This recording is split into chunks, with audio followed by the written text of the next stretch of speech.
예수께서 그곳을 떠나 지나가시다가 마테라 하는 사람이 세관에 앉아 있는 것을 보시고 이르시되 나를 따르라 하시니 일어나 따르니라. 예수께서 마태의 집에 앉아 음식을 잡수실 때 많은 세리와 죄인들이 와서 예수와 그의 제자들과 함께 앉았더니 바리새인들이 보고 그의 제자들에게 이르되 어찌하여 너의 선생은 세리와 죄인들과 함께 잡수시느냐. 예수께서 들으시고 이르시되 건강한 자에게는 의사가 쓸데없고 병든 자에게야 쓸데있느니라. 너희는 가서 내가 긍휼을 원하고 제사를 원하지 아니하노라 하신 뜻이 무엇인지 배우라. 나는 의인을 부르러 온 것이 아니요 죄인을 부르러 왔노라 하시니라. 아멘. 자, 오늘은 내 삶에 예수님을 초청합니다 라는 제목을 가지고 말씀을 나누도록 하겠습니다. 자, 앞선 마태복음 8장에서 다룬 소외된 자들 이야기 기억나십니까? 어떤 부류의 사람들이었죠? 나병 환자, 하늘이 내렸다는 천녀, 또 이방인, 백부자, 그리고 부정결한 열병에 걸린 여인, 그런 자들에 대한 이야기였다면 오늘 본문은 조금 다른 부류의 사람이 등장합니다. 예수님 당시에 경멸의 대상이었습니다. 경멸의 대상. 그들이 바로 세리들이었어요. 세리는 물론 세금을 걷는 자들입니다. 이들이 세금 징수권을 부여받은 자들로서 공권력, 군사들을 움직일 수 있는 그런 권력이 있던 자들입니다. 로마 황제와 이 지역왕, 분봉왕 헤롯에게 더 많은 세금을 바치고 자기들도 적지 않은 이득을 챙기기 위해 직권을 남용했던 그런 자들이었습니다. 이 사실을 로마에서 몰랐을까요? 알고 있었습니다. 하지만 손에 물 한 방울 묻히지 않고 자신들의 부를 축적할 수 있었기 때문에 이런 직권 남용을 인정해줬습니다. 고통은 고스란히 백성들 몫이었죠. 유다의 백성들. 그래서 유대인들은 이 동족이라 할지라도 이 세리하면 치를 떨며 죄인 중에 죄인으로 낙인을 찍었습니다. 자, 이들을 강도나 이 도둑과 똑같은 존재로 여겼다고 생각하면 될 겁니다. 오늘 본문에 그런 세리 한 명이 등장합니다. 그 이름이 마테로서 훗날 예수님의 12제자 중에 한 명이 되는 그런 사람이죠. 그런데 가만히 생각해 보십시오. 예수님이 죄인들을 위해서 오신 것은 분명합니다. 의인을 위해서가 아니라 죄인들을 불러 회개시키고 구원을 선물로 주시기 위해 오셨습니다. 이것은 변함없는 진리예요. 하지만 앞으로 예수님의 사역을 감당해야 될 그 위대한 그 12제자의 자리에 이 세리가 포함되었다는 것은 우리를 적지 않게 놀라게 합니다. 지난번에 이 본문을 갖고 또 한번 그때는 마태 그 사람 자체에 대해서 포커스를 두고 설교를 한번 했었습니다. 그때도 얘기했었지만 이 세리라는 것은요 이런 겁니다. 다른 것들은 전부 다 죄를 고백할 수 있습니다. 그럼 여러분들이 생각하기를 그 사람을 보면서 뭐 저런 전직 깡패, 또 전직 사기꾼, 전직 폭력을 행사하고 이런 것들에 대해서 회개하고 이렇게 사람이 쓰임을 받는구나 생각할 수 있어도 예를 들어서 성추행범이다 라고 생각했을 때는 그 사람이 아무리 회개하고 하나님의 쓰임을 받아도요 그 사람 곁에 내 어린 딸, 내 자식을 보내지 않습니다. 그만큼 이 성추행, 성에 대한 부분들은 타부시하는 거예요. 근데 그거보다 더 악했던 직업이 바로 이 세리였다는 겁니다. 그 죄인 중에 죄인이 바로 세리였어요. 그렇게 생각하면 될 겁니다. 흥미로운 사실은 몇 달 전에 함께 나눈 적이 있는 바 다른 복음서에서는 예수의 제자인 이 마태를 그냥 마태라고 소개하는 반면 정작 마태가 쓴 이 마태복음에서는 자신을 표현할 때 전직, 세리를 붙여놓습니다. 세리라고 당당히 소개하고 있어요. 정작 자신이 세리였다 하더라도 이 복음서를 기록할 때만큼은 세리라는 사실을 살짝 빼놓아도 되지 않았을까? 여러분, 예수님은 외모나 학력이나 배경을 보시는 분이 아닙니다. 세리였던 마태에게도 구원받을 자격이 충분히 있고, 하지만 백성들이 증오할 정도로 미워했던 이 세리를 12제자의 일원으로 택하셨다는 것은 사실 이해가 되지 않는 겁니다. 그래서 마태에 대한 생각을 오늘 본문을 준비하면서 좀 더 해봤습니다. 당시에 건전한 여러 직업이 있었기 때문에 마태 역시 처음부터 세리가 되려 하진 않았을 거예요. 어린아이가 태어나면서 꿈을 가지면서 나는 커서 세리가 돼야지, 나는 커서 깡패가 될 거야, 나는 커서 사기꾼이 될 거야, 이렇게 생각하는 사람이 있을까요? 이 세리도 마찬가지였어요. 처음부터 세리를 꿈꿨을까요? 당연히 아니겠죠. 그도 하나님을 경외하며 사람들에게 인정받고 살아가려고 하는 마음이 있었을 겁니다. 하지만 그 이유는 나와 있지 않지만 어떤 이유에서든 상황이 그를 이렇게 몰아갈 것이라는 추측을 해봅니다. 본문에 보면 예수님이 마태를 찾아오셨을 때 마태는 세관에 앉아 있었더라 이렇게 기록합니다. 세관은 어두컴컴한 구석에 마련된 곳이 아니었어요. 누구나 훤히 볼 수 있는 대로에 놓여 있었습니다. 당시 마태가 담당했던 이 갈릴리 지역은 바다와 내륙을 잇는 대표적인 지역이었습니다. 그래서 물품들이 빈번하게 거래가 되는 곳이었어요. 특히 내륙에 이 다리 역할을 하던 담에색으로 물건이 전달될 때는 반드시 마태가 앉은 그 세관을 통과해야만 했습니다. 그러니까 상인들 입장에서는 엄청난 세금, 이 세금을 물더라도 다른 방법이 없었습니다. 비록 그 눈총을 받는 자리에 누구나 볼 수 있는 대로 길목에 마태는 앉아서 엄청난 세금을 갈취하고 있었던 겁니다. 처음부터 이 일을 하고 싶었을까? 로마의 앞잡이라느니, 동족의 피를 빨아먹고 사는 기생충 같은 자라느니 등등 차마 견딜 수 없는 이 손가락질을 받는 자리에 누가 처음부터 앉기를 원했겠습니까? 하지만 마태는 본의 아니게 그 위치에서 그 일을 하면서 살아가게 됩니다. 아마 그 일을 하면서도 늘 그 자리에서 벗어나고 싶은 마음이 들지 않았을까요? 새로운 인생을 살 그런 기회가 다시 온다면 다시는 그 자리만큼은 앉고 싶지 않았을 겁니다. 부정한 돈으로 삶이 조금 편해질 수 있을지 몰라도 다시는 세리라는 직업에 몸 담으려 하지 않았을 겁니다. 하지만 그럴 용기가 없었습니다. 이미 너무 멀리 갔다는 생각을 했던 거예요. 돌이키려고 해도 돌이킬 수 없는 자신의 인생이 아마 원망스러웠을 겁니다. 중죄인으로 낙인 찍혀 살아가는 그의 삶은 그야말로 그 마음이 지옥이었을 겁니다. 절망했습니다. 돌이키기엔 너무 늦었다고 생각했고 차마 하나님 앞에 용서를 빌 그 용기조차도 나지 않았을 겁니다. 이런 추측이 어떻게 가능한 줄 아십니까? 이 동일한 이야기가 누가복음에 좀 더 자세하게 기록이 되어 있어요. 누가복음 5장 27절 시작.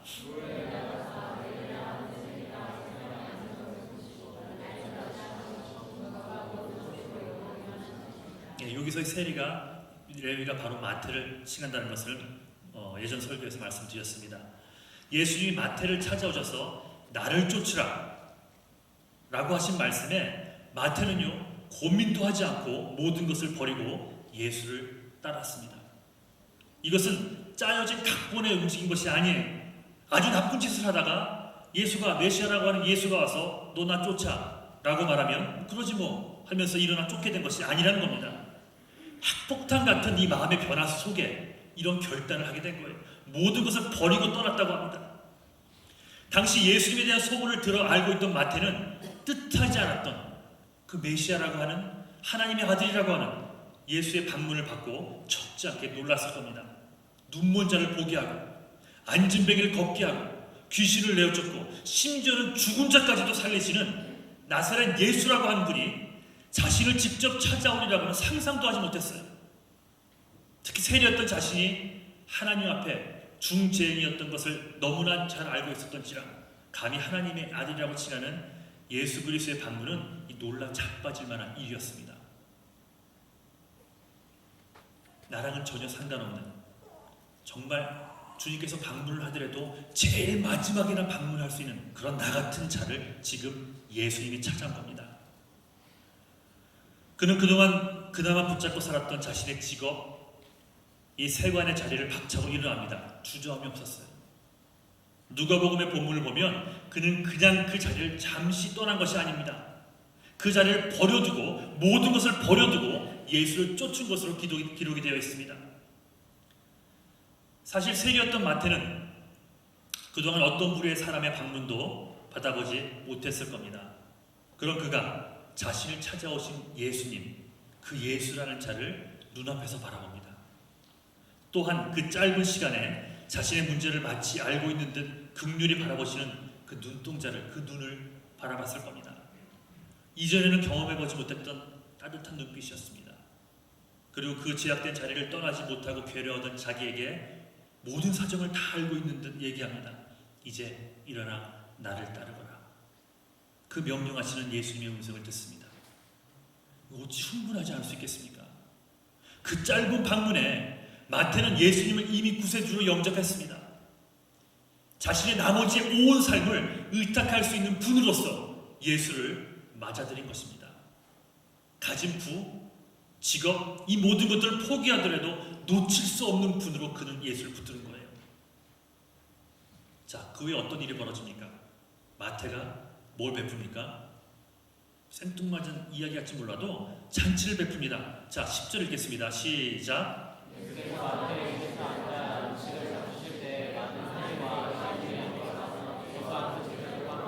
똑같은 얘기가 누가복음 5장이거든요. 한번 읽어보겠습니다. 시작. 자기 집에서 큰 잔치를 하니 세리와 다른 사람. 자, 왜 그랬을까? 예수님, 본인이 예수님만 대접하기에도 정신이 없었을 텐데 그는 그 집으로 가는 그 짧은 시간 동안 많은 생각을 했어요. 자신과 동일한 위치에 있던 사람들, 세리들, 죄인들, 이 사람들 생각이 났습니다. 나 같은 죄인 중에 죄인도 찾아오신 예수님이라면 저들도 위로할 수 있을까? 저들도 회복시킬 수 있을까? 그래서 그 죄인들을 생각하고 그들을 초청해 그냥 잔치도 아닌 엄청나게 큰 잔치를 베풀었습니다. 자, 마태복음 9장 12절 한번 읽어볼까요? 마태복음 9장 12절 시작.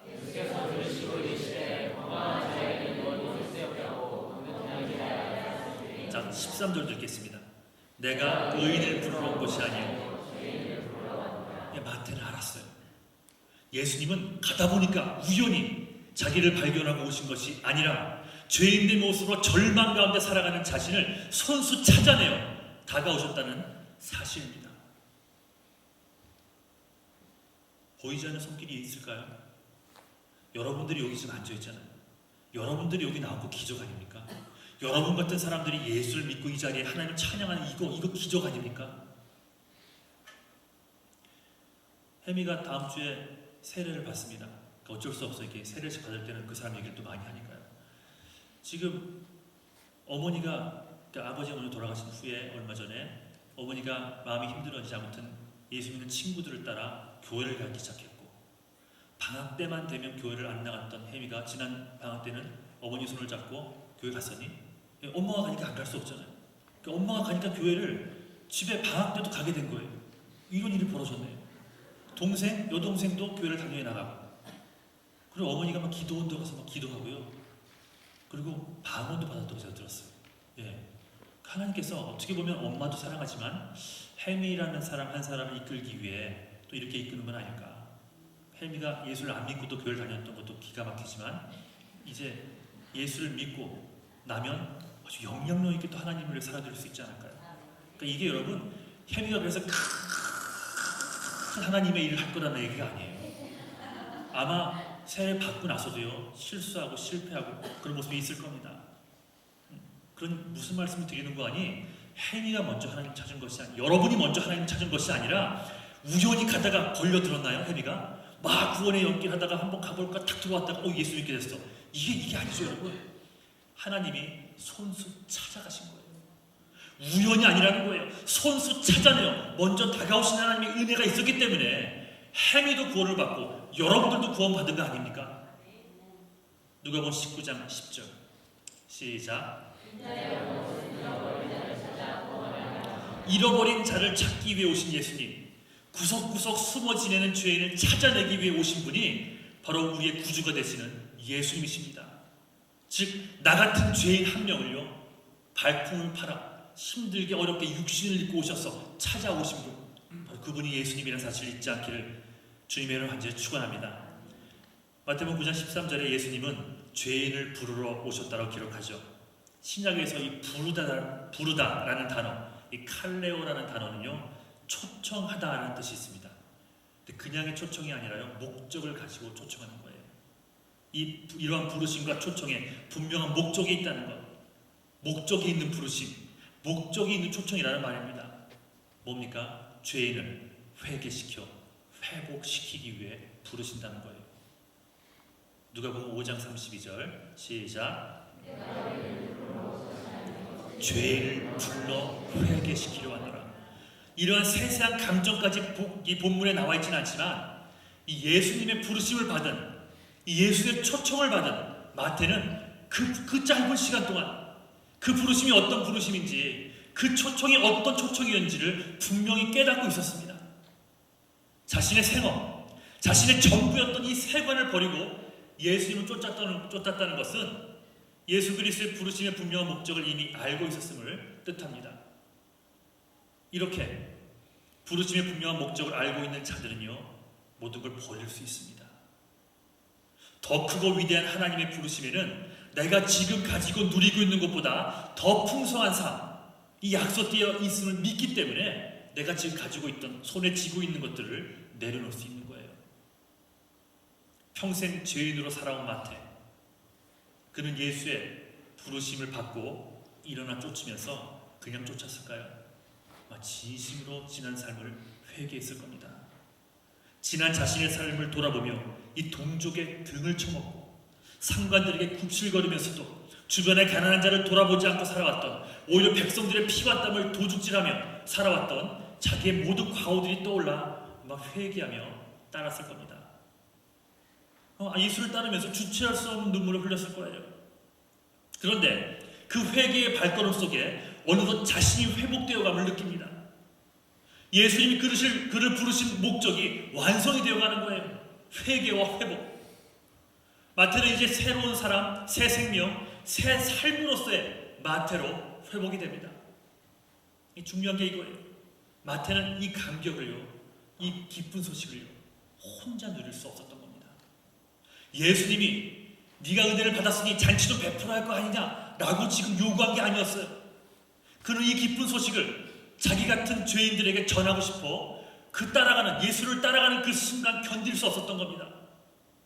그래서 같은 처지에 괴로워하던 세리 동료들을 불러 모았고, 세리는 아니었지만 죄인으로 낙인 찍혀 살아가던 친구들, 죄인된 그 친구들도 모두 불러 큰 잔치를 베풉니다. 단순히 잔치에 와서 먹고 마시기만 하라는 그런 잔치가 아니었어요. 와서 보라는 것입니다. 와서 보라는 거예요. 와서 나를 회복시킨 예수를 바라보고, 와서 나를 용서하신 그분의 말씀을 듣고, 와서 너희들도 용서와 회복의 복을 누리라는 것입니다. 예수님과 함께 있는 것만으로도 얼마나 큰 기쁨과 위안이 되는지를 알려주고 싶었던 거예요. 평생 느끼지 못했던 기쁨과 감격을 이들과도 나누고 싶었던 겁니다. 이제 여러분 차례입니다. 여러분 차례예요. 아직 예수를 영접하지 않은 자들이 이 자리에 있다면 바로 오늘 이 시간 예수를 마음으로부터 영접하십시오. 혹 이미 영접한 분들이라면 그때 그 순간 감격의, 그 구원의 감격을 회복하는 시간이 되기를 간절히 축원합니다. 죄로 인해 고민하고 있던 마태에게 정확한 시간에 찾아오신 예수님, 여러분에게도 반드시 그런 순간들이 올 겁니다. 바로 그 순간 이 예수님의 만남, 예수님과의 만남을 놓치지 말고 그 예수를 인격적으로 만날 수 있는, 이미 예수를 영접한 분들이라면 더 뜨겁게 그 주님을 체험하는 귀한 축복이 있기를 주님의 간절히 축원합니다. 그렇다면 어떻게 예수를 만나고 어떻게 모셔드려야 될까? 복잡하지 않습니다. 자, 계시록 3장 20절 시작.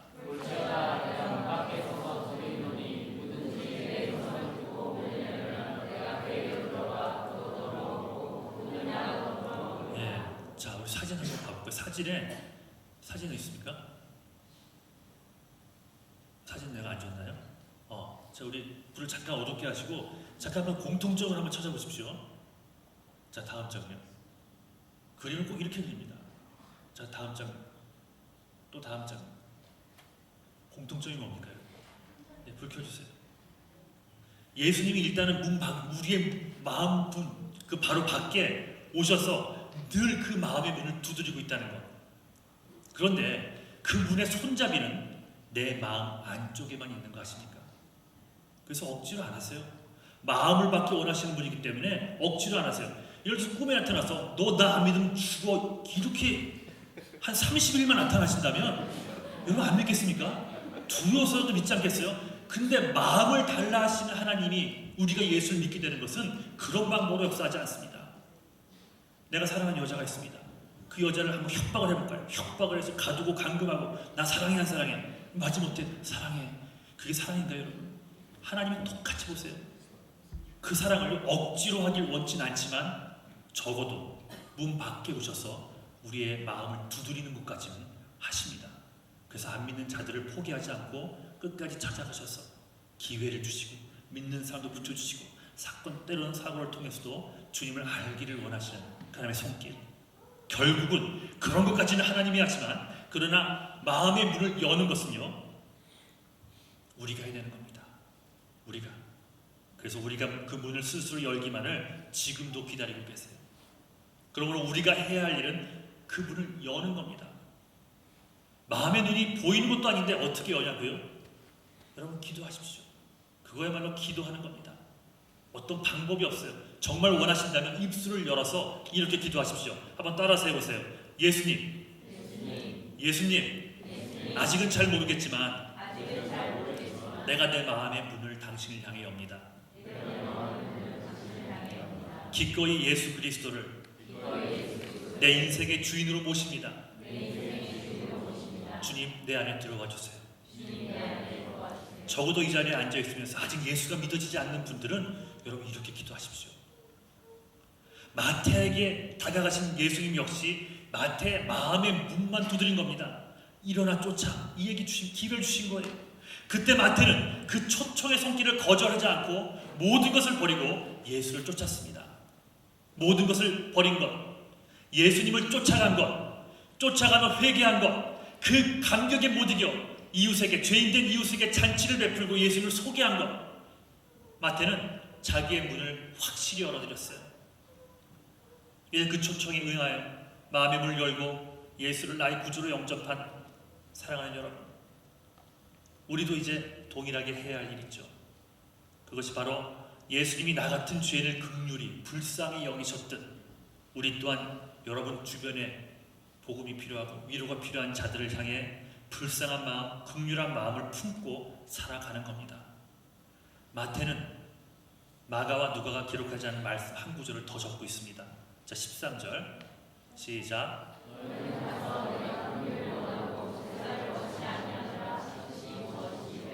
여기서 제사는 예배입니다. 예배를 원치 않는다는 것이 진짜 예배를 원치 않는다는 겁니까? 아니에요 여러분. 예배 드려야 됩니다. 그런데 그들이 어떻게 예배를 드렸습니까? 옛날에는 좋은 양, 흠이 없는 소 이런 것들 드렸다면 시간이 지나면서 안정이 되면서 그들이 골라서 드렸죠. 뭐를? 못 파는 거, 눈 한 짝 없는 거, 다리 저는 거, 귀 한 짝 뭉그러진 거, 돈벌이 안 되는 거, 어차피 하나님 먹지 않을 거니까 이런 생각에 그런 것들 골라서 드렸어요. 말라기에 나오잖아요. 그래서 내가 예배의 문, 그 하늘의 문을 닫아버리겠다고 말씀하십니다. 지금 여기서 내가 제사를 원치 않아, 예배를 원치 않아, 그럼 예배가 필요 없나? 그게 아니에요 여러분. 그 예배가 온전한 예배가 되려면 사람을 긍휼히 여기는 마음을 가져야 한다는 거예요. 여러분 주변에 여러분에게 죽고 용서받지 못할 그런 죄인들이 있습니까? 있어 왔습니까? 긍휼한 마음을 품어주라는 거예요. 불쌍한 마음을 품어주라는 겁니다. 그러니까 하나님이 원하시는 것이 형식적인 예배가 아니라는 거예요. 주일에만 한두 시간, 그것도 마지못해 드리고 마는 형식적인 신앙을, 그것을 버리라는 겁니다. 하나님이 원하시는 것은 바로 자비요, 긍휼임을 깨닫고 세상 속에 들어가 자비를 베풀며 긍휼히 여겨주며 살라고 말씀하시는 겁니다. 위에서 언급했듯이 마태는 다른 복음서와는 달리 자신을 세리라고 소개했다고 했습니다. 자신의 과거를 숨기지 않고 혐오 대상이었던 이 세리라는 자신의 과거를 적어 사람들에게 밝히 알려줍니다. 무엇을 의미합니까? 오래전에 했던 설교 떠오르시죠? 자기처럼 죄인 중에 죄인이었던 자도 예수의 긍휼로 온전히 회복될 수 있어, 이거 선포하는 겁니다. 자신을 살린 것은 다름 아닌 예수님의 방문이었고 예수님의 초청이었고 예수님의 부름이었음을 고백합니다. 그러니 이제 그 사랑을 받은 우리 여러분에게 필요한 것 역시 이웃을 향한 긍휼, 마음이라는 것입니다. 이웃을 정죄하는 마음이 아니라 불쌍히 여기는 마음, 동료들의 실수를 지적하는 마음이 아니라 안타까이 여기며 기도해 주는 마음. 저는 목사니까 막 대놓고 정죄는 못하겠죠. 그렇죠? 여러분들끼리는 막 그럴 수 있잖아요. 예를 들어서 누가 실수를 했어요. 제가 대놓고 예배 시간에 태영이가 이러한 일을 저질렀습니다. 이를 여러분 용서하지 말고 정죄하며 이제 정신을 똑바로 차릴 수 있도록 여러분 기도해 주세요. 이렇게 말을 못합니다. 알고 있어도요, 하고 싶은 말 저도 있지만 다 못합니다. 여러분, 주님께서 원하시는 마음이 이런 마음이에요. 불쌍히 여겨주라는 거예요. 불쌍히 안타까이 여겨주라는 것입니다. 여기 보니까 나는 제사를 원치 않고, 많은 경우 우리는 예수를 만나고 은혜 받은 후에 하나님과의 관계만을 중요시 여깁니다. 예배만을 중요시 여기고 찬양에만 중심을 두고 말씀 배우는 것에만 몰두합니다. 그러면 잘하고 있느냐? 하지만 예수님이 달려 돌아가신 십자가의 의미가 뭡니까? 예수님이 진정 하나님과의 이 수직 관계만을 강조하기 위해 십자가의 그 모진 고통을 당하고 물과 피를 다 흘리고 돌아가셨습니까? 아니죠. 그 위에 수평 관계, 이웃을 향한 긍휼의 마음을 동시에 가지라고 하십니다. 이웃을 향한 헌신과 사랑이 없다면 그 사람은 예수님을 진정으로 만나지 못한 사람일 가능성이 많습니다. 마태를 보세요. 예수님을 만난 그 감격을 제대로 표현합니다. 동료 세리들을 초대해서 예수님을 만나게끔 만들어줍니다. 자신과 같은 처지의 동료들에게 어떻게 하면 예수를 소개할 수 있을까? 그 자리를 마련하기 위해 잔치를 베풉니다. 누가복음 보니까 아까 읽었죠. 그 잔치가 보통 잔치가 아니라 큰 잔치라고 표현합니다. 무슨 말입니까? 여러분, 큰 잔치를 한번 하려면 몸도 마음도 여간 힘들고 신경 쓰이는 것이 아닙니다. 목장 호스트를 해봤잖아요. 목장 호스트 한번 해보십시오. 이 신경 쓰이는 게 한두 가지가 아니에요. 돈은 돈대로 들어가고 몸은 몸대로 힘들고 마음도 분주해집니다. 그럼에도 불구하고, 그거 알면도 불구하고 마태는 지금 큰 잔치를 베풉니다.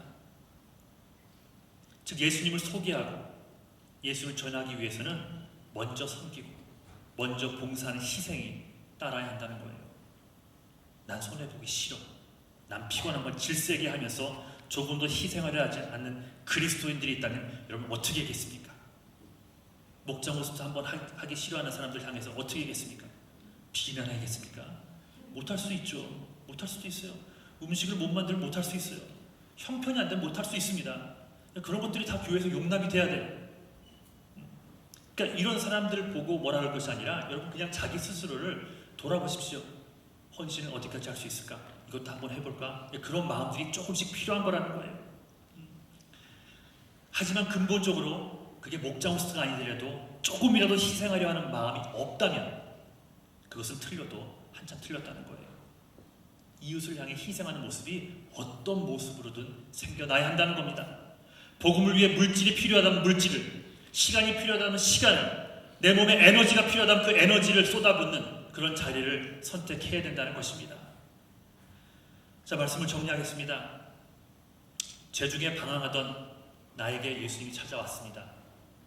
아니 어쩌면 지금도 문 밖에서 우리의 마음을 두드리고 있는지도 모르겠습니다. 그 예수님을 모셔드리십시오. 모든 죄의 짐을 대신 지신다 하시는 그 예수님을 여러분 마음속에 초청하십시오.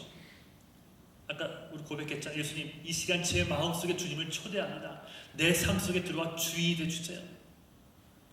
그리고 동시에 여러분이 모시고 누리고 있는 그 예수를 이웃에게 전하십시오. 예수를 모르고 죽어가는 수많은 영혼들에게 불쌍한 마음, 긍휼한 마음을 품고 자비의 마음으로 여러분이 먼저 다가가십시오. 그리고 예수님의 긍휼한 마음을 가지고 그들을 위해 큰 잔치를 베푸십시오. 여러분이 할 수 있는 그 범위 안에서. 즉 영혼 구원을 위해 물질도 심어보고 시간도 투자하고 몸이 조금 피곤해질지라도 그것이 예수님을 전할 수 있는 길이라면 그 희생도 기꺼이 택해보십시오. 거기에 예수님이 여러분을 부르신 진정한 목적이 있음을 깨닫고 동시에 무엇보다 그런 내 삶 속에 우리 주님이 항상 함께 하시는 복을 누리게 되기를 주님의 이름으로 축원합니다. 자, 우리 자리에서 일어나셔서 찬송 한 장 함께 부르시겠습니다.